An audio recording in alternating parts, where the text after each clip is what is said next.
Лятото, знаете, наближава, макар че все още много не си личи.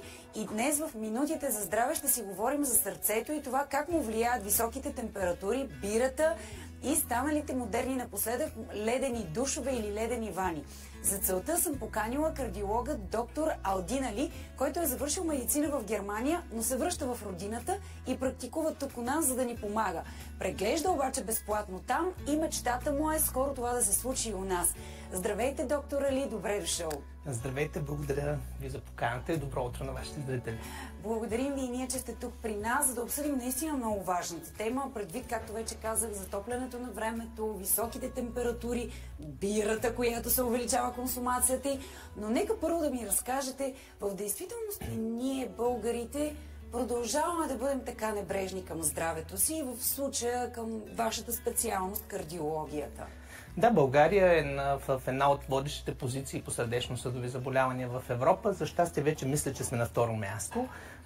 Оглавявахме класацията години наред, но с подобряване на здравната услуга в България, преди всичко с работа в областта на кардиологията и здравеопазването в България, се подобриха доста нещата и аз бих казал, че напоследък виждаме все повече пациенти, които имат здравословно мислене. В смисъл, те наистина се опитват да живеят здравословно и да водят някаква превенция спрямо сърдечно-съдовите заболявания, което много ме радва. Това неминуемо ще има някакъв резултат в бъдеще в статистиката. А един здрав човек, казвам здрав, защото човек, който знае, че има кардиологични проблеми, той вече си ги проследява така или иначе. Но хората в норма, здравите хора, какво бихте им препоръчали? На какъв интервал от време е добре да идваме да си правим профилактични прегледи? Аз съм от лекарите, които така не препоръчват на 3 месеца да идвате на профилактични прегледи. По-скоро наистина всичко трябва да бъде в рамките така на една нормална мисъл. Аз мисля, че всеки човек трябва поне един път годишно да ходи на един чекап и да се правят някакви профилактични прегледи. Но това не е задължително да бъде примерно при пациенти до 30 годишна възраст, които са напълно здрави.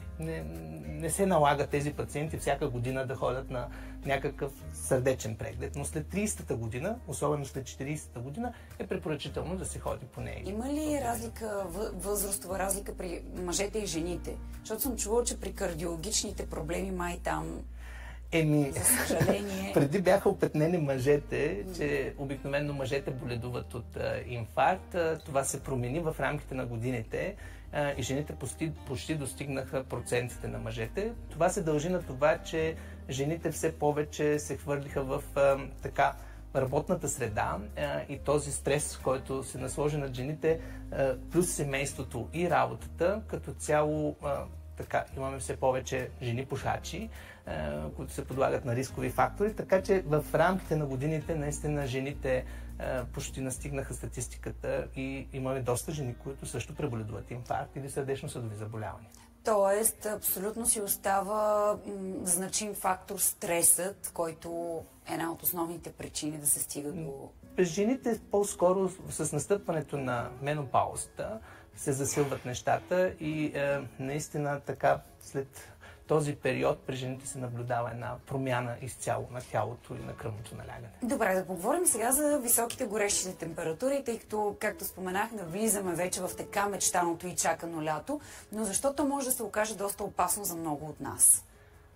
Аз не бих казал, че лятото е опасно. Той идва всяка година и всяка година ние имаме високи температури. По-скоро бих казал, че през лятото една определена група хора, говорим за пациенти с сърдечно-съдови заболявания, които са на сърдечно-съдово лечение или на антихипертензивна терапия, просто трябва да бъдат напаснати към външните условия, защото вън температурата е висока, пациентите обикновено получават лекарства, които отводняват, защото при сърдечно-съдовите заболявания имаме нужда от такива лекарства. Дозата на тези лекарства трябва да се напасне спрямо външните условия, за да може пациентите спокойно да минат през летния сезон. Добре, да си поговорим за бирата. Звучи така леко шеговито, но мит или истина е това, че прекомерната употреба и малко повече така завишаването на консумацията и количествата на бира биха могли да ни навредят именно в тази област? Алкохола винаги ви наврежда. Вижте, алкохолът не е хидратиращ продукт в никакъв случай. Аз давам един много прост пример. Когато поемете алкохол, на всеки 15 минути отивате до тоалетна. Защо? Защото тялото ви се опитва да се освободи от този токсин. Така че ако беше нещо положително, тялото нямаше да реагира по този начин. Пушенето. Един от най-големият бич на нашето време. По-скоро тук дори не знам дали да не пропусна въпроса за обичайните, обикновените, стандартни, не знам как се наричат, цигари, защото всички знаем, че те вредят не само в кардиологията, въобще във всяка една сфера. Но искам да засегна по-скоро въпроса за електронните цигари, тъй като все още наистина битува сякаш един мит, едно схващане, че те не са вредни или поне не толкова вредни, колкото нормалните, стандартните цигари. Така ли е в действителност? Не е така. Имаме вече новите проучвания и новите така case reports, случаи, в които имаме доста тежки увреждания, които са на база пушене на електронни цигари. Така че би трябвало, може би, наистина да се започне някакъв контрол на това нещо, защото все повече виждам млади хора в ръцете си с тези продукти и лошото е, че не можете да контролирате доста. Когато изпушите една цигара, някакси един час не ви се пуши, но когато имате нещо такова в ръката си, което непрекъснато имате на разположение, започвате и непрекъснато навсякъде дърпате по-малко и не знаете каква доза поемате от съответната устройство, в смисъл никотин. Не е положително нещо за тялото. Аз мисля, че в бъдеще обаче лекарите вече така реагираха на това и в бъдеще ще имаме по-ясни проучвания какви са вредите на електронните. Чудесно, че го споменаваме, защото вярвам, че всеки така средностатистически интелигентен възрастен човек знае това, но много деца се подвеждат, смятайки, че не пушат кой знае какво, защото не пушат нормални цигари и прибягват към тях. Така че децата под 18 годишна възраст нека да ги приемат като забранен продукт, като всичко останало, което е в тази сфера. Алкохол, цигари. Добре, да си поговорим и за тези така популярни ледени душове. Наблюдаваме ги в социалните медии. Създават се така някакси едни състезания, дори ако щеш, по ледени душове, ледени вани, пълни с лед. Разкажете ни малко повече, защото знам, че наистина в медицината има доказани ползи от този, може би, стрес, който се създава в организма. Да, ето вижте, това е хубаво, че се усъмнихте в моите думи. Разкажете ни, истина ли е, мит ли е, трябва ли да правим тези ударни амплитуди в температурите, от топло в студено? Не. Вижте, без да познавате тялото си, без да знаете в какво състояние е вашето тяло, да подложите тялото на такъв един огромен стрес, който е така стрес на терморегулацията, може да се предизвикате какво ли не. От ритъмни нарушения до сърдечен инфаркт, инсулт и каквото абсолютно цялата палитра на кардиологичните усложнения. Така че аз виждам преди всичко млади мускулисти мъже, които правят това нещо и някой ме е казал, че това е нещо положително. Да, има своите ефекти върху имунната система, върху активирането на съдовата система, но това нещо не може да го направи един човек, който е преболедувал инфаркт. Това не може да го направи човек с триклонова коронарна болест, който е на лечение за след инфаркт. Просто трябва да се отличават хората. Не всяко тяло е здраво, не всяко тяло може да реагира по този начин и да има положителните ефекти, както го описват в социалните медии. Аз като цяло вече съм много критичен към тези неща и мисля, че трябва да се постави някакъв контрол над цялата тази история с социалните медии, защото наистина хора, които са абсолютно медицински некомпетентни, излизат и започват да вкарват някакви трендове в общественото пространство, които просто се приемат за чиста карта от останалите хора. Това е недопустимо. Доктор Али, искам малко да надникна във вашия личен живот, защото вие сте един прекрасен пример за това как отивате, получавате образование в чужбина, в Германия, но въпреки всичко предпочитате да се върнете в родината, за да помагате на всички нас. Защо вземате това решение всъщност? Има ли сте възможността да останете там?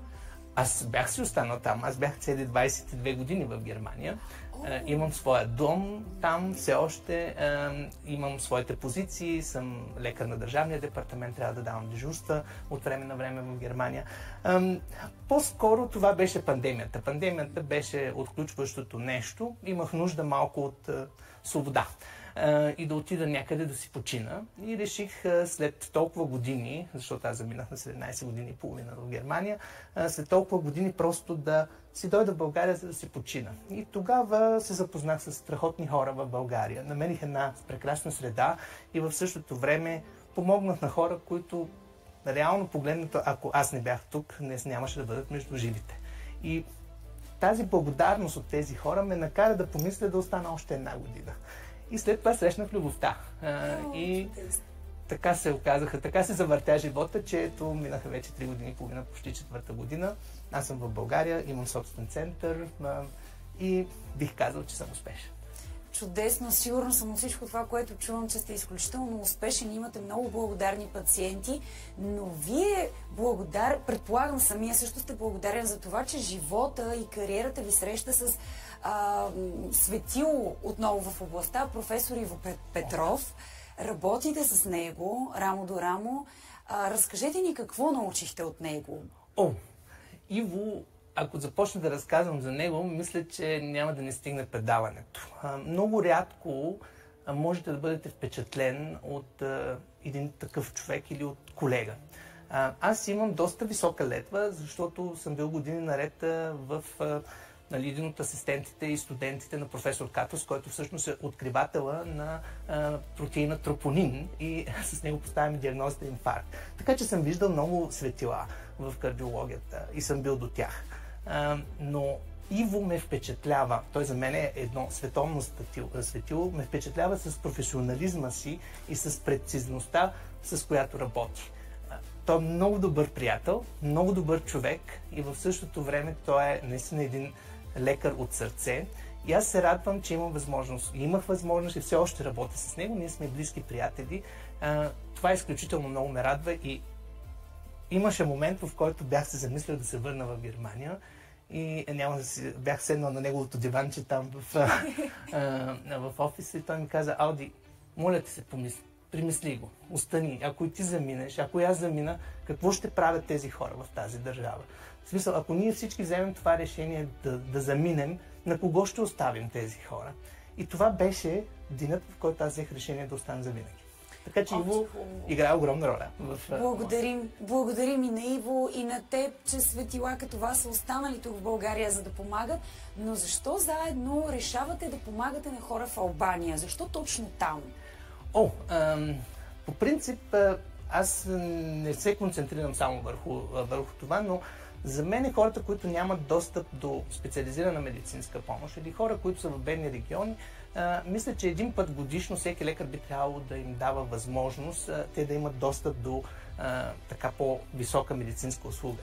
И с голямо удоволствие, заедно с Иво Петров и заедно с целия екип, с който пътуваме всяка година до Албания, преглеждаме нашите български сънародници там, в един така доста изолиран регион на Албания. Получаваме точно това, за което сме учили. Удовлетворението от това да бъдеш лекар. Така че миналия път точно това с Иво си говорихме една вечер на вечеря, след като прегледахме не знам колко пациента в Албания.